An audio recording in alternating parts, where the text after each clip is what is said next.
This is the Protestant Libertarian Podcast, a project of the Libertarian Christian Institute and part of the Christians for Liberty Network. I really hope that you guys enjoy today's show.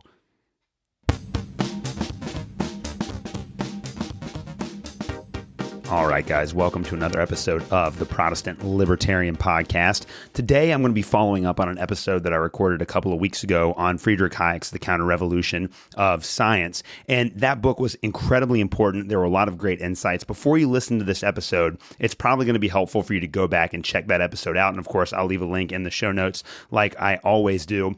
But the main argument of The Counter-Revolution of Science is that there was a small handful of French scholars and philosophers started by a man named Henri de Saint-Simonian and then followed up by Auguste, who was kind of his greatest disciple, who also had a little bit of a falling out with him towards the end of his life. But that a lot of the ideas that we have about authoritarian government and about the possibility to plan both a society politically and economically come not from Hegel and Karl Marx, but actually behind them to Comte and then ultimately Saint-Simonian.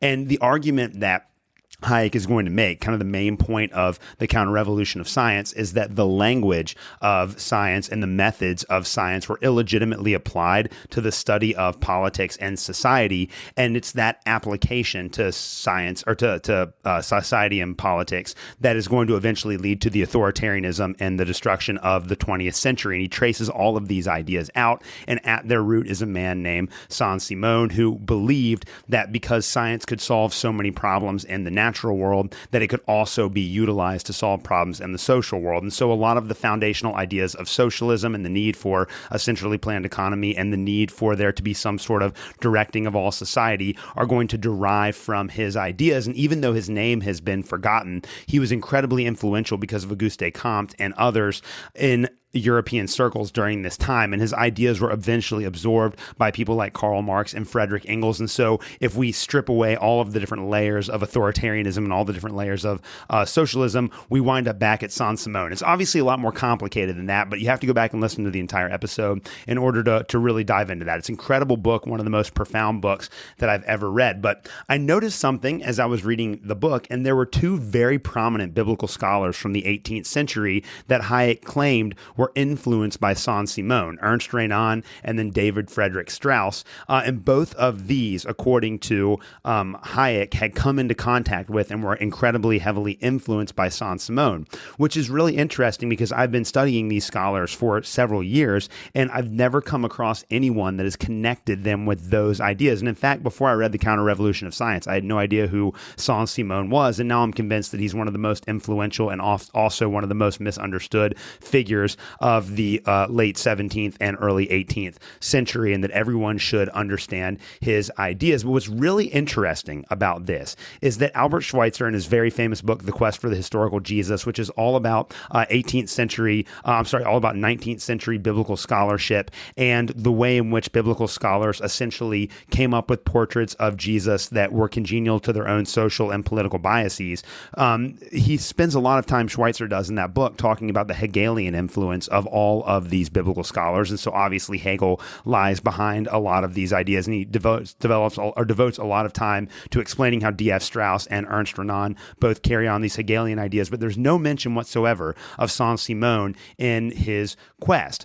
So I decided I was going to do a little bit of research on this because I wanted to dive in and see if there was actually a connection between these two biblical scholars and Saint-Simonian, and apparently there is. And so I wanted to go over some of those things on the show today because I do think that Schweitzer's point about all historical Jesus research and really all biblical research in general it almost often inevitably winds up producing a caricature or a picture of what happened in history that is based on the presuppositions and the biases of the scholar that is doing the research. And it does seem that there is a heavy Saint-Simonian influence in both of these biblical scholars. And I think that this might actually have some massive consequences for the history of modern New Testament scholarship. And so what I'm going to be doing on the show today is just connecting some dots that I found between Albert Schweitzer's work and Friedrich Hayek's work. And I want to see if we can make more of an intellectual connection between these two. Now, obviously, I'm not a professional scholar, and so I would love to see an expert actually do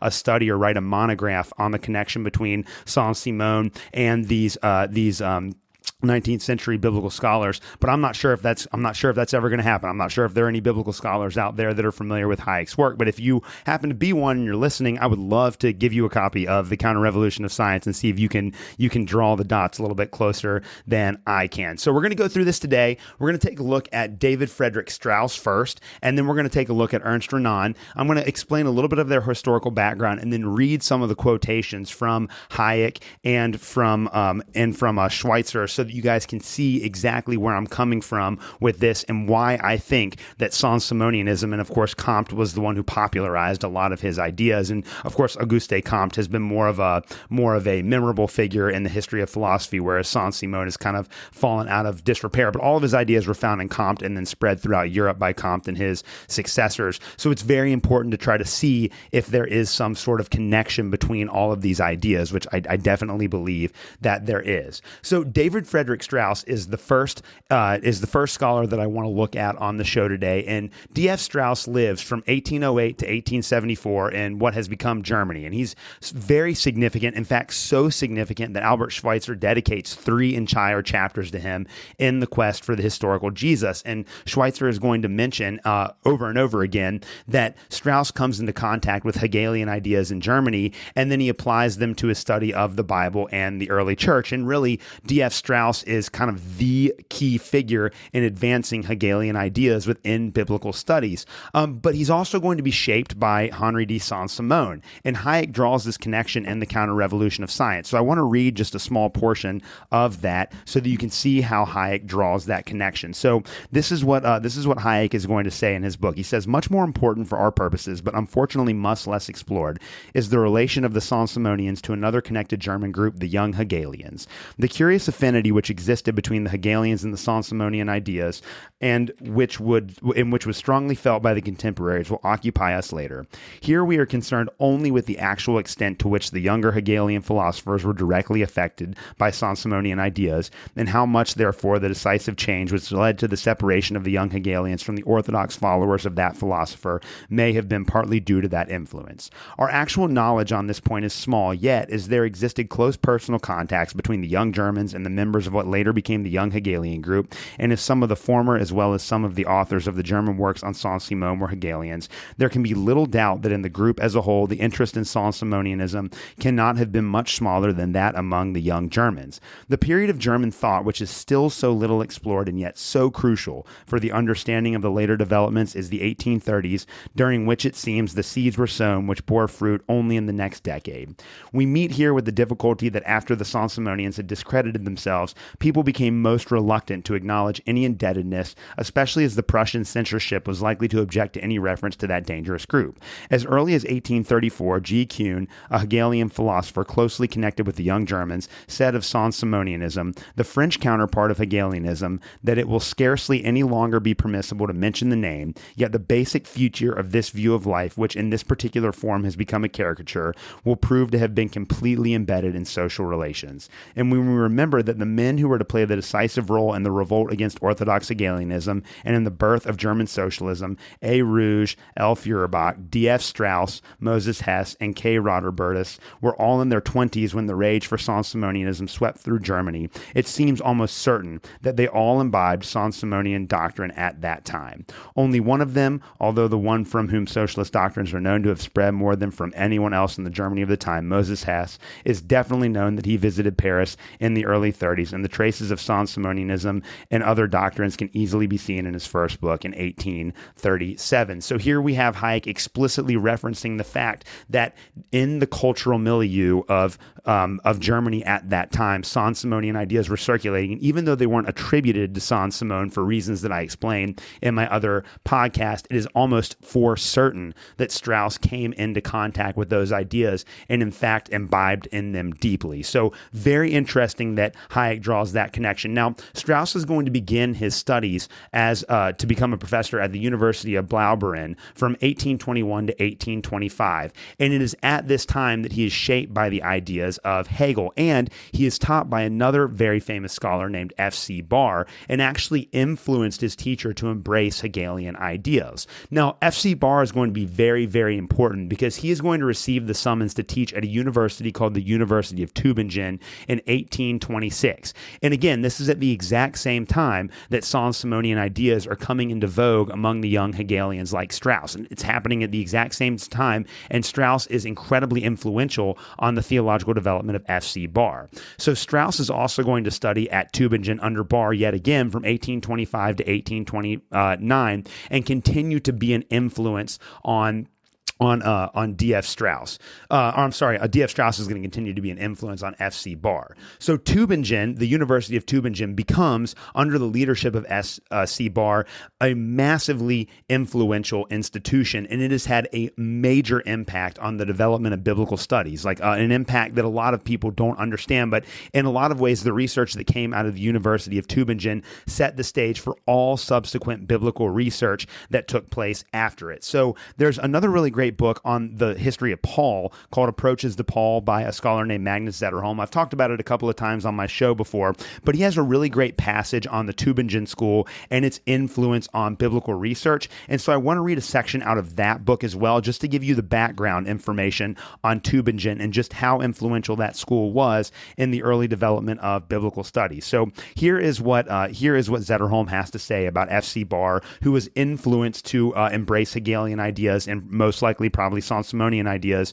from D.F. Strauss. Here's what Zetterholm has to say about this. He says, "The Tubingen School is one example of what Hegel's philosophical system gave rise to, and it is closely associated with Ferdinand Christian Barr, who lived from 1792 to 1860. Barr came to Tubingen in 1809 and studied philosophy for some years and then theology. Tubingen already housed the Tubingen School, which reached its peak during the first decades of the 19th century. It was founded by Ernst Gottlieb Storr, who died in 1805, but his work was carried on by Ernst Gottlieb Bengau, grandson of the famous biblical scholar Johann Albrecht Bengau, who had been Storr's mentor. Bengel came to exert great influence on the young Barr, who thus received his basic theological training within a relatively conservative Lutheran theological tradition.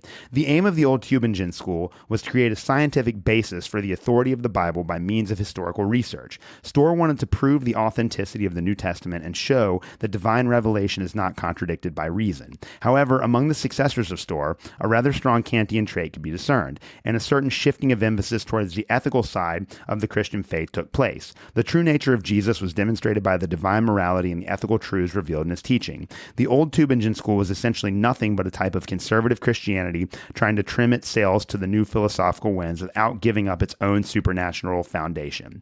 Barr graduated from the University of Tubingen in 1814 and made a living as a private tutor and teacher until he was offered a position as a professor at the lower seminary in Blaubeuren. Here he wrote his first book, Symbols in Mythology or Nature Religion of Antiquity. This examination of the nature of religion hardly seems inspired by Hegel. The work rather displays influences from Schleiermacher, Schelling, and Fichte. Barr's interest in Hegel only surfaced when he received the summons to take over the professorship in Tubingen in 1826 and was initiated by one of his soon-to-be famous disciples, David Fredrich Strauss.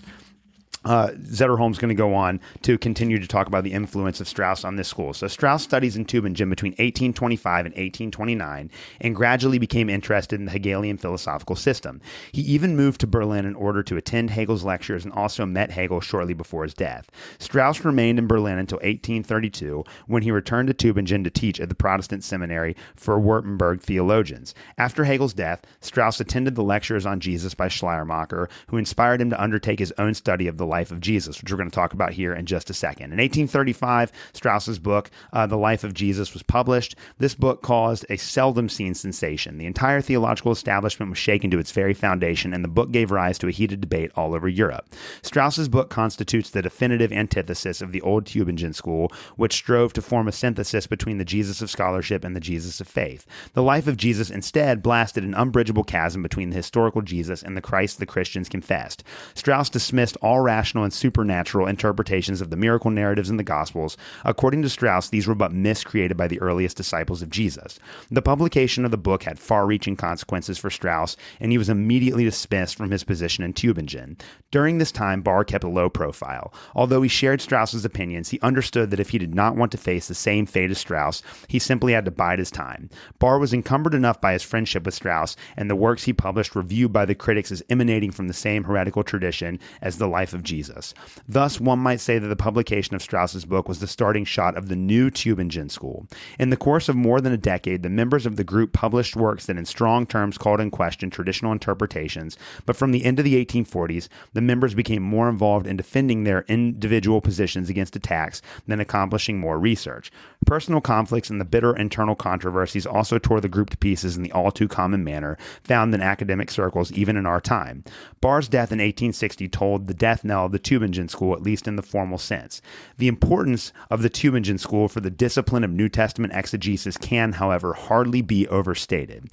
Through its programmatic emphasis on the inner-worldly perspective where supernatural explanations had no place, the Tubingen School laid the foundation for modern biblical scholarship. Admittedly, some scholars had already hinted at this development, but mostly from theistic points of departure. The methodological starting point for the Tubingen School, however, was the dismissal of a transcendent God active in history. Barr's ambition was to create an objective foundation for biblical scholarship. The Tubingen School is founded on anything but objective biblical scholarship, however. In Barr's case, speculative philosophical idealism was crucial for his conclusions. So again, we can see that it's this Saint-Simonian influence tradition of Hegel, because as Hayek makes the claim, and he has an entire chapter at the end of his book where he develops the idea that there is a massive amount of connection between the ideas of Saint-Simon and that of Hegel. We can see how that tradition influenced all of the research that was done at the Tubingen School, and that would presage all subsequent biblical scholarship. It is so significant that this combination of Saint-Simonian and Hegelian ideas is at the foundation of biblical research,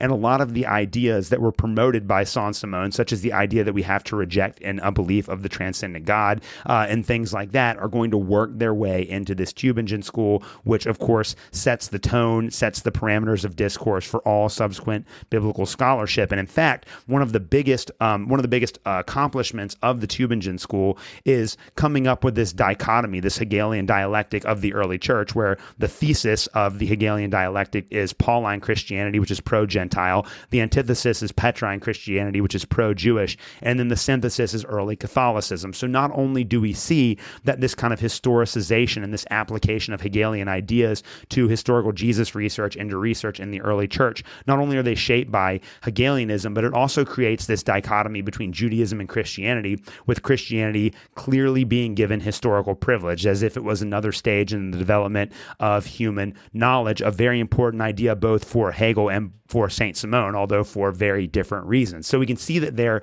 are those connections between those ideas already in the work that's being done at the Tubingen School. So in Strauss's Life of Jesus, which Zetterholm referenced, which was published in 1835, it is one of the most important books to ever be published on the historical Jesus. And in fact, Schweitzer devotes an entire chapter to just this book in his own Quest for the Historical Jesus. And he talks a lot about the underlying Hegelian philosophy. But again, as Hayek has clearly stated, all of the Hegelians in Germany at this time had been embracing Saint-Simonian ideas through Auguste Comte and some of his successors. And so this Hegelian philosophy is shaped by the ideas of Saint-Simon. And so it would be really interesting, like I said before, for a biblical scholar who really understood Strauss and who also really understood Hayek's argument and the philosophy of Saint-Simon to go through this book, The Life of Jesus, and see in what ways Strauss's presentation of the historical Jesus dovetails with ideas that are present in Saint-Simonian philosophy, in the same way that Schweitzer does such an excellent job of demonstrating how Strauss's presentation of Jesus is shaped by his influence with Hegel. So the ideas that Strauss comes up with, and I did an episode on the Quest for the Historical Jesus way back at the beginning of the podcast. You should go and listen to that because we cover this a little bit in that show, and I'll put a link to it in the show notes here. But the main ideas as outlined by Schweitzer are the fact that the Gospels are mythological. And by mythological, what Strauss means by that is that they are religious ideas in historical forms shaped by legends about Jesus. So in other words, what the Gospels give us are not accurate presentations of the historical Jesus, but rather the beliefs and the teachings of the earliest church that are put into story form with these stories about Jesus. And of course, since all of the earliest Christians come out of that Jewish tradition, Jesus just winds up becoming some sort of mythological prototype of, or some sort of mythological type of Old Testament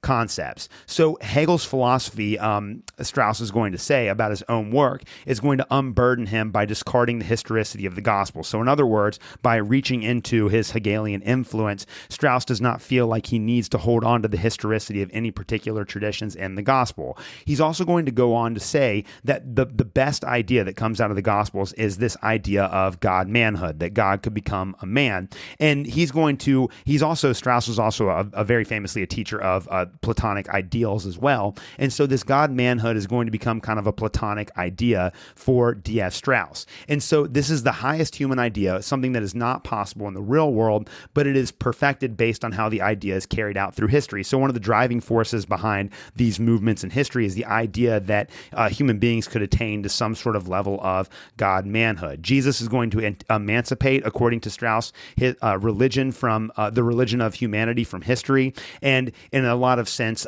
timeless transcendent truth in the Platonic sense of the term is going to be what we get out of the Gospels. It's not about what happened in history. It's about trying to extrapolate from the Gospels timeless transcendent truths as articulated and expressed in these Hegelian terms. And again, you have to remember that Hegel essentially contributed the development. Hegel essentially contributed the idea that history develops along discernible lines towards an ultimate goal. That's what the Hegelian dialectic is all about.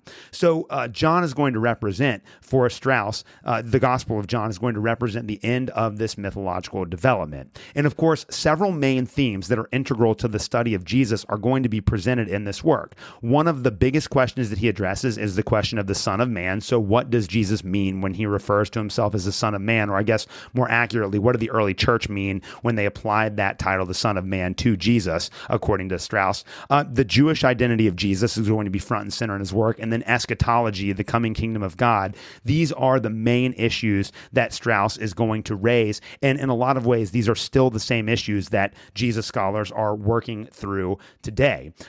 There are also going to be several questions for further study that are raised by this book. The biggest one being the relationship of miracle to myth. So in what sense are the miracles that are recorded in the Gospels just a reflection of the teachings of the early church set into narrative form? That's going to be a big point that Strauss outlines in his book. And then also the idea of the Christ of faith versus the Christ of history. So what can we actually know about the Jesus of history if almost everything we have in the Gospels is just a projection of the beliefs and teachings of the early church onto history? And then, of course, the relationship of John to the synoptics. Now, D.F. Strauss's book is going to cause a ton of controversy, and it's going to wind up actually wrecking his entire life in a lot of ways. And Albert Schweitzer has a very good narrative in his book about how D.F. Strauss was never quite able to recover from the publication of this book. But he is going to follow this work up just a few years later. He's going to spend a lot of time defending this work from his critics, but then he's going to write another book in 1841 called Christian Theology, in which he argues that religion is about present spiritual realities that direct us towards the absolute spirit, which is completely Hegelian. And then it's also going to show, at least in my opinion, if you follow Hayek's argument carefully, this idea that there is some sort of future destination for all of human history, which is an idea that is preserved within Saint-Simonian as well. D.F. Strauss is going to continue in his life, and he's going to get a divorce, and that's going to cause all kinds of problems for him. And then he's going to become heavily involved in German politics, and he's going to wind up supporting the great German statesman Otto von Bismarck in his goal to reunify all of Germany. And so Bismarck's social policies, as F.A. Hayek notes in his book, are highly influenced by Saint-Simonian. And so Hayek has this great passage where he talks about this. And so I'm going to read that passage real quick just so we can see this connection here. Because again, as D.F. Strauss transitions into politics, he is a supporter of somebody who is openly in favor of Saint-Simonian ideas. Here's what Hayek says.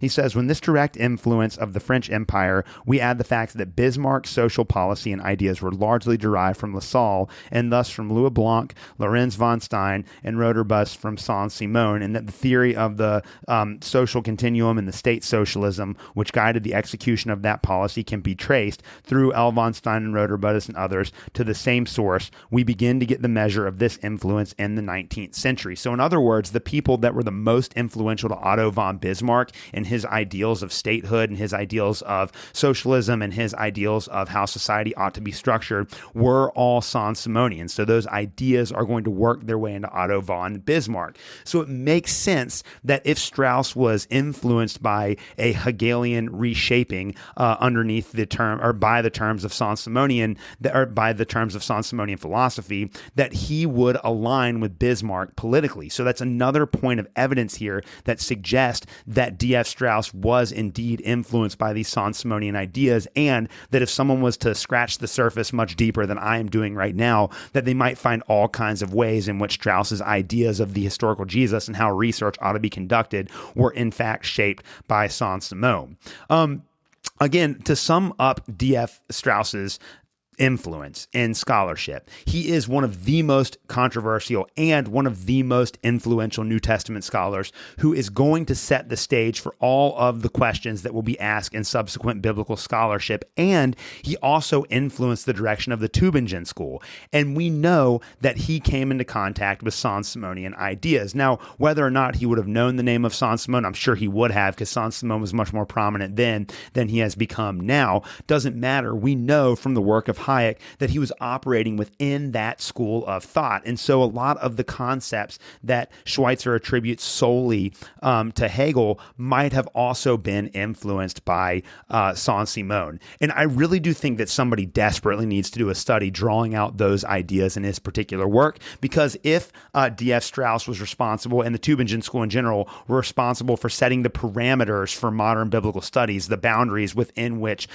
biblical scholars do their work, it really, really might help us better understand how that discipline has developed over time, and also to see that maybe some of its foundational presuppositions were not very accurate. I think it would be an incredibly important and insightful study. The other scholar that was brought up in Hayek's work was a scholar named Ernst Renan, and he lived from 1823 to 1892. His famous book is also called The Life of Jesus, because that was what Jesus researchers did in the 19th century. They named all their books The Life of Jesus, and it is written in 1863. Now, Ernst Renan is a very interesting figure. He is Catholic by tradition, but he will eventually give up any sort of belief in historic Christianity. But he is going to come into contact with German critical theology at a very young age, and he begins at a young age, before he writes The Life of Jesus, to doubt the truth of the history of Christianity. And he's going to spend his entire life, Ernst Renan is, teaching at a French state school, or teaching at several different French state schools, and was a big supporter of Napoleon III, the first president and the last monarch of France, who would eventually reinstate Renan to a teaching position after he was ousted in the wake of the controversy surrounding his Life of Jesus. So we can see that in all of these state schools, both in Germany and in France during this time, if you write a book that pushes up against the conventional beliefs about Christianity, that you can get into some serious political trouble for it. Renan is going to follow the same path, except Renan is in favor with Napoleon III, so he'll eventually be given his job back. So, but it's very interesting that just from the outset, to show that Renan had this relationship with Napoleon III. Now, I personally did a little bit of research on this, and I don't think that they were that close or anything like that. However, it definitely seems like Renan supported Napoleon III, and Napoleon III obviously thought him important enough to reinstate him to his teaching position after he was ousted because of the publication of his Life of Jesus. So here's what Hayek has to say about about Napoleon and Saint-Simon. He says this: however far their practical influence extended, it was greatest in France during the Second Empire, and these are the people that are influenced by Saint-Simon's idea.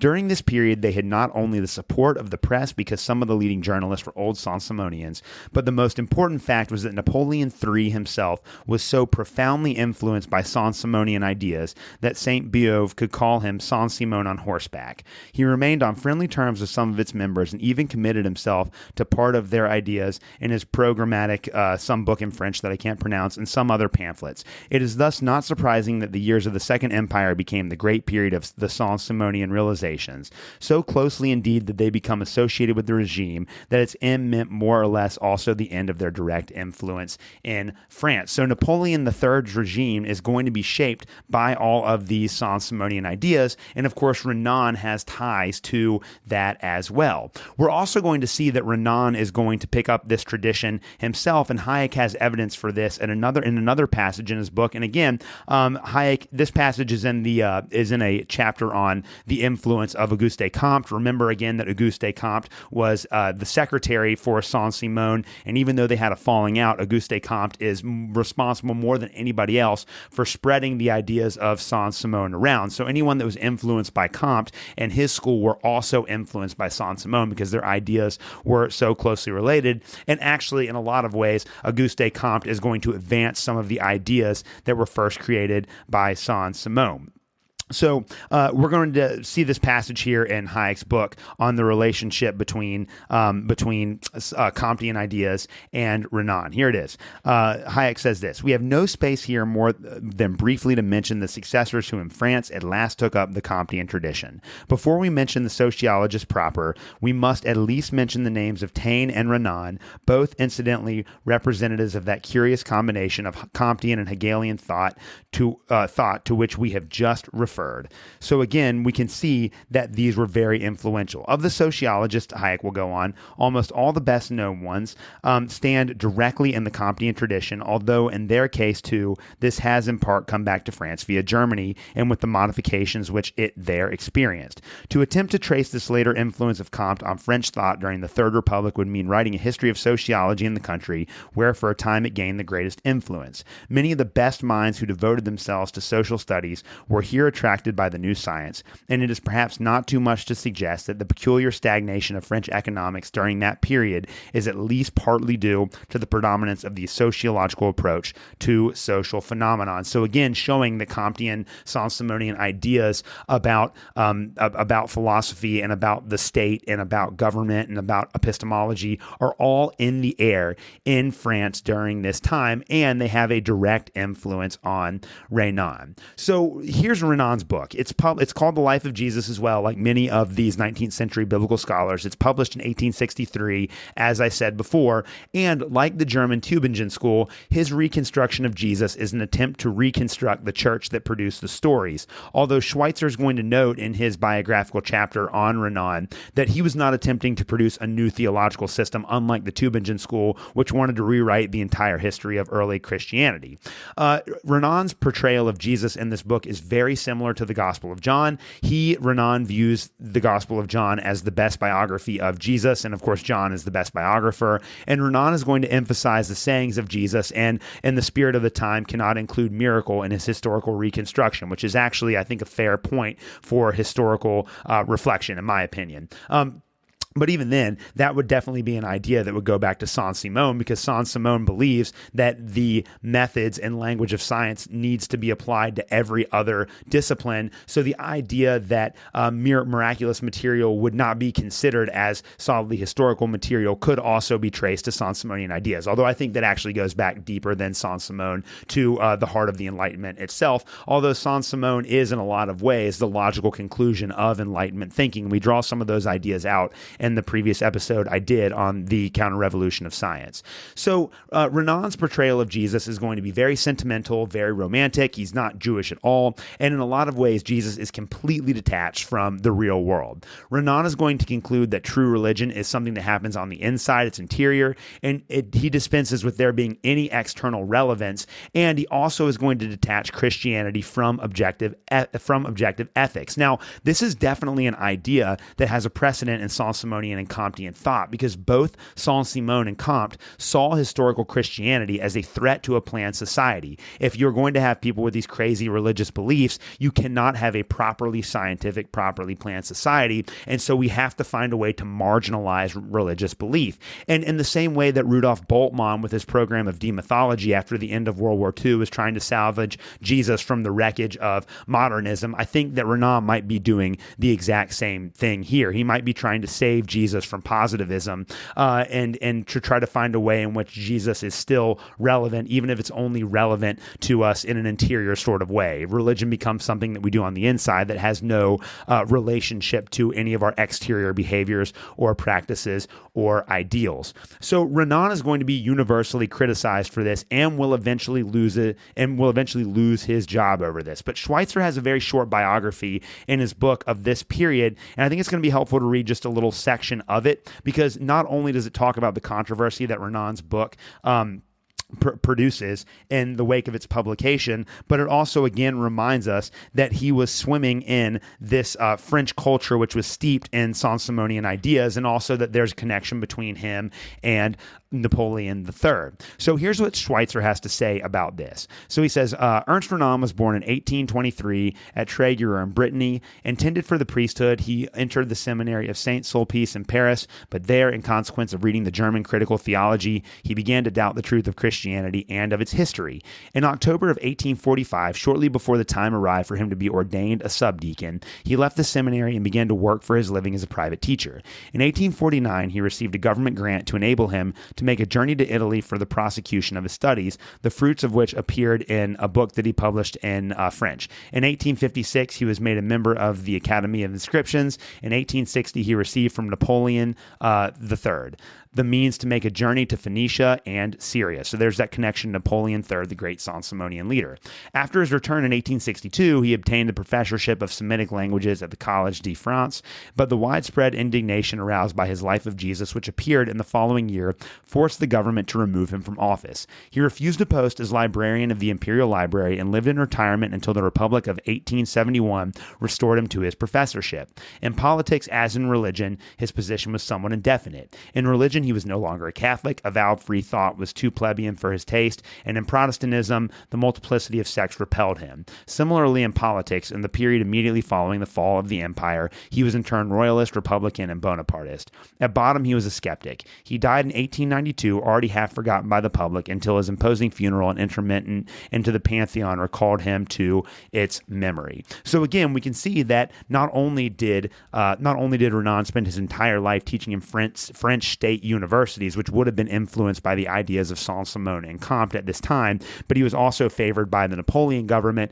and indeed wound up supporting it later on in life. So Renan is, again, very much a part of this French intellectual class that blends Hegelian and Comtean ideas, and Hayek is going to summarize this profound blend of Hegel and Comte towards the end of his book. And I actually think I read a little bit from this passage in the previous episode, so I'm sorry if this is redundant, but it's so important that I think that we need to go over it again, because I know that Albert Schweitzer in his book and a lot of biblical scholars openly acknowledge the influence of Hegel on this period of thought, and I just want to demonstrate that anyone who is influenced by Hegel during this period of time would have also been influenced by Comte and Saint-Simon. So here is what F.A. Hayek says towards the end of his book in a chapter where he looks at how the ideas of Comte and Hegel, which on the surface seem to be completely at odds with each other, were actually blended and merged and would wind up producing Engels and Marx later on in the century.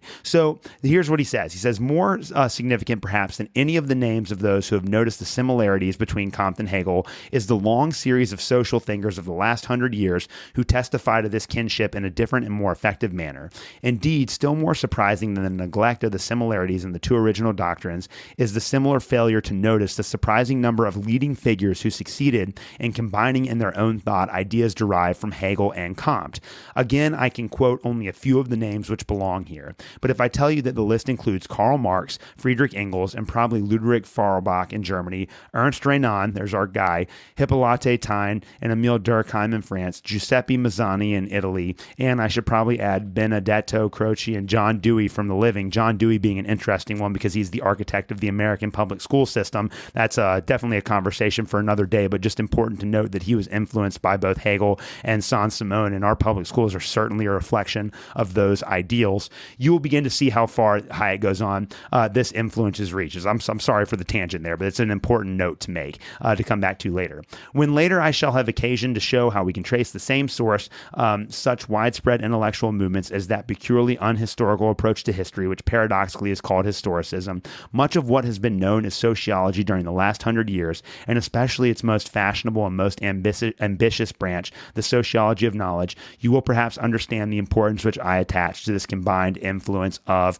Hegel and Comte. So very, very, very powerful way to end that, again, stating that very prominent figures like Renan and D.F. Strauss were obviously, when all of the historical data is put on the table, influenced by Saint-Simonian and Comte. There was no way they could have gotten out in the middle of the 19th century of those ideas. They shaped the world in which those two scholars lived and in which all of modern biblical scholarship was forged. Again, I know I've made this point already on this episode, but the parameters of modern biblical scholars were set by these thinkers.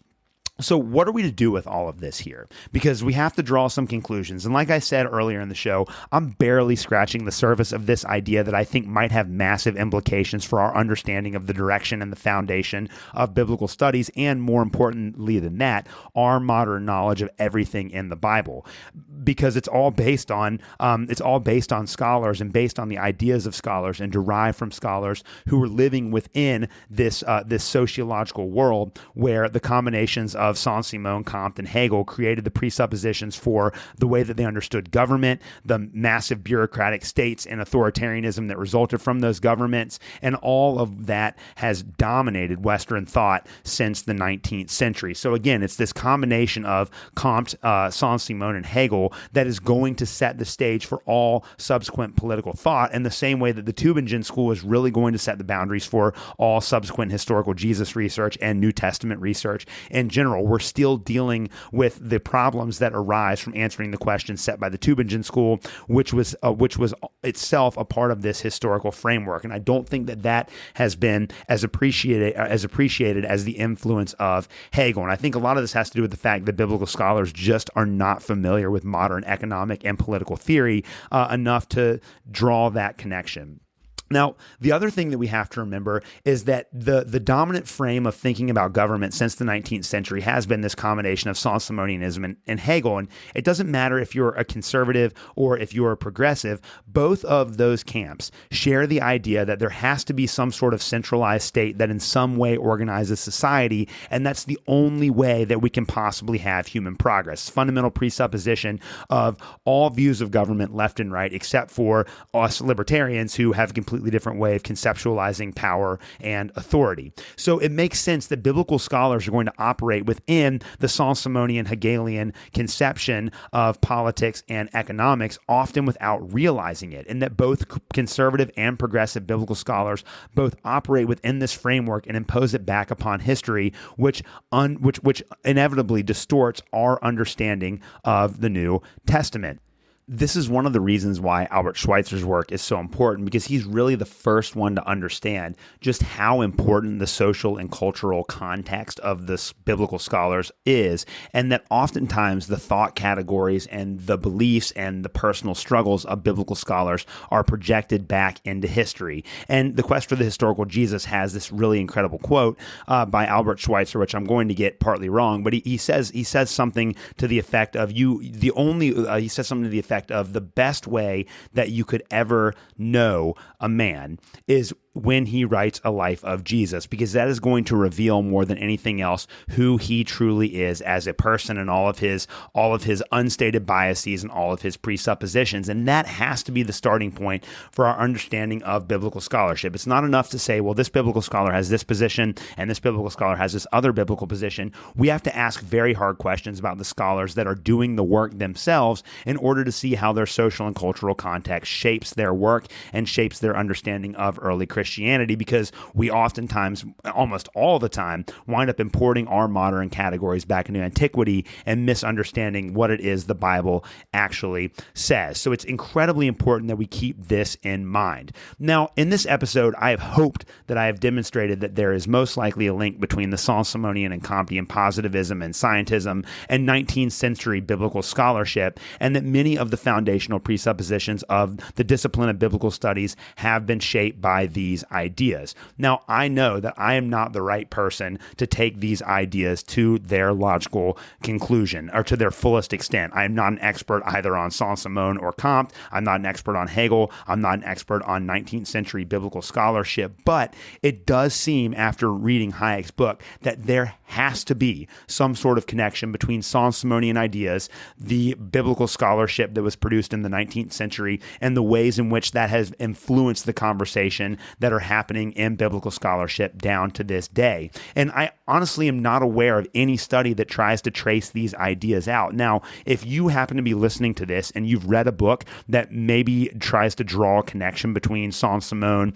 or statism and 19th century biblical scholarship, I would love for you to send me that recommendation. But I've done a lot of research. I don't think that there's any out there. I did recently buy a book that was published a few years ago called Jesus and the Rise of Nationalism by a scholar named Halvor Moxnes.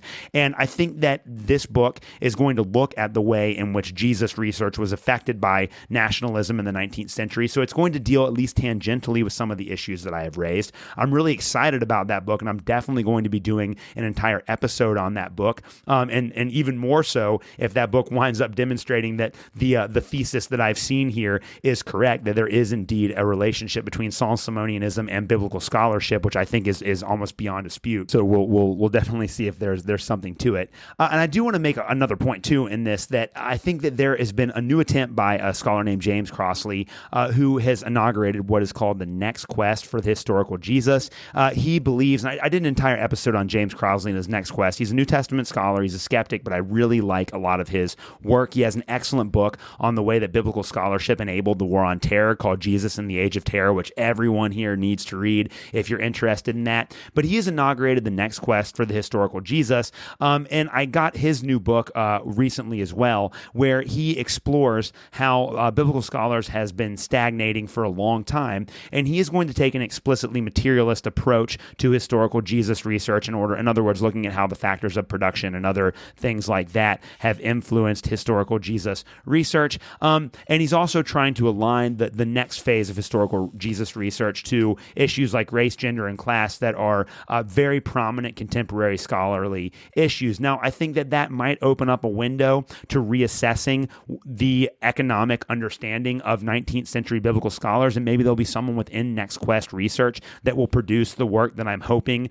somebody will write someday. But I'm also worried that the Next Quest might collapse back into the same problems as before and just be a reflection of the modern progressive biases of those that are doing the questing. I have an entire episode that I'll link in the show notes where I talk about this problem. I think the Next Quest is definitely getting started out on the right foot, but as with all scholarly developments, it takes time to see whether or not it's actually going to bear any fruit. Now, again, as I'm finishing up this episode here, just to kind of summarize everything that I've said today, I really do believe, based on my reading of Hayek, based on my reading of Schweitzer, and based on my reading of other historical Jesus research, that there must be a connection between the ideas of Saint-Simon and the development of the discipline of biblical studies.